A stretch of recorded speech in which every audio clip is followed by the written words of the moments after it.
Ambassador, thank you for being here with us. I want to talk about the seafood tariffs, 25% on the American seafood imports. It has clearly rattled my state. Our seafood industry is the #1 industry, private industry, in terms of the jobs and the economic opportunity that it brings. Last year, with our salmon exports, about 40% of our salmon went to China. Over the last 5 years, it's been about a third of our salmon has been exported to China. And it's not just the salmon. With cod, 54% of our cod last year went to China.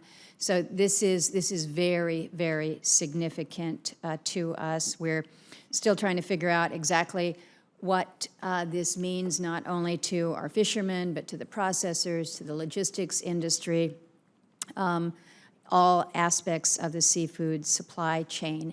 And then the 10% retaliatory tariffs that were announced just last month puts even more pressure on our seafood processors, because many of our fish and shellfish that are harvested in the state are then processed in China before re-importing back to the United States for domestic distribution. So in many ways, we're looking at this, and it is, in effect, imposing a 10% tax on our own seafood, which is just a tough one to reconcile. We had actually been doing pretty well with China, making some, I think, significant steps towards reducing the tariff imbalance that we had seen. It had been 22%. The direction that things were taking it and where we were headed to was a drop to about 6%, and then everything stalls out just, again, a month or so ago. So we have been doing everything that we can to further that trade relationship with China and to really help balance things out. And it seems that the plan that we were on has now been set back, and set back in really a debilitating way.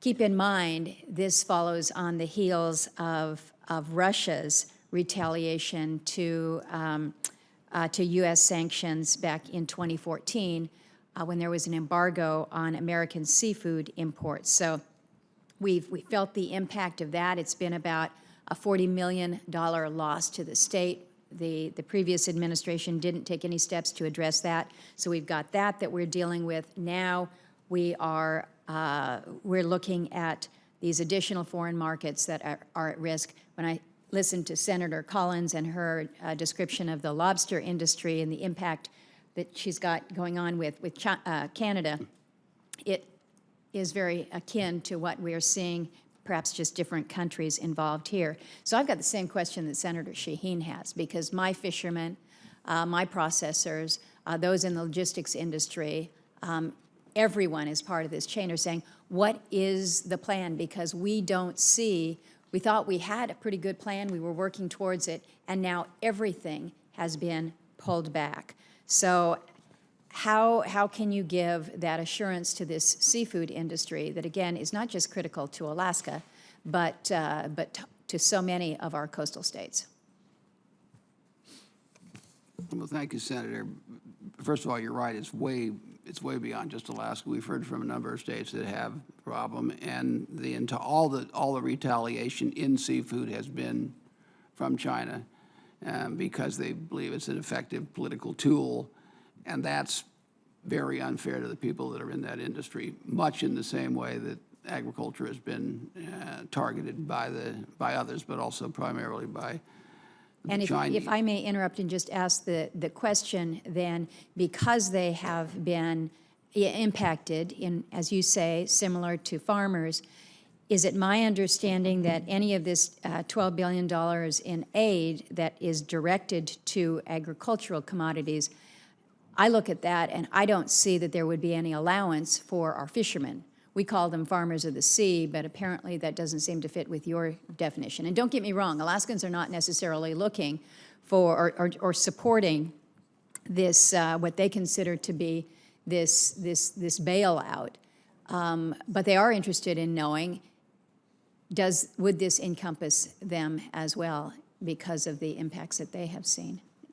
Well, I'm not an expert on the USDA program. It's my understanding that it doesn't, but I'm not at all an expert on it. I don't. That's something that the Department of Agriculture does, and I'm not. I mean, I just generally. This is a very, very, very significant industry in the country. So we need to know whether or not we know that we've been impacted. So if there's going to be some relief, one would assume that somebody's looked critically at these definitions to determine, okay, who's eligible for this $12 billion? It's my, in the first place, I repeat, I'm not an expert. It's my understanding that they're using existing programs that have already been set up by the Congress, so that they're using existing authority under existing law and existing funds. And I don't know how quite, I'm not an agriculture expert in that, in U.S. agricultural But some programs. of those existing funds in the agriculture, for instance, in the purchase and distribution program, have been used in the past to actually help Alaskan markets purchase surplus that is then donated. So we gain benefit from that. So if you're taking from this program to allow for benefits that would go exclusively to the traditional agriculture sectors, then you're putting us at further disadvantage. So I'm just trying to get some clarity here. I don't mean to be rude in interrupting, but these are critical questions. And I understand completely why it's such an important problem, and it's a serious, serious problem to your state and to a number of other states. And with respect to the specifics of what products are covered, I'm happy to look into that and get back to you and give you an answer. I mean, that's a legitimate question, and I'll go to. But is there a plan for seafood? I will do that. The other thing I guess that I would say is that it's no comfort to the people that are in that position, but we can't. The Chinese, what the Chinese are doing, if you agree with us that it's intolerable, or if you even take it to another step and say it involves some other some national security issue, we have to figure out some way so that specific people are not targeted and aren't hit. But we can't be in a position where China has the on-off switch on whether we do things that are our national interest by being able to unfairly attack various constituents. That's the nub of the problem. But on the specific question about the program and seafood specifically, I'll go to the department. We'll go to the Department of Agriculture and get back to you with an answer. I mean, I agree you're raising significant and important questions.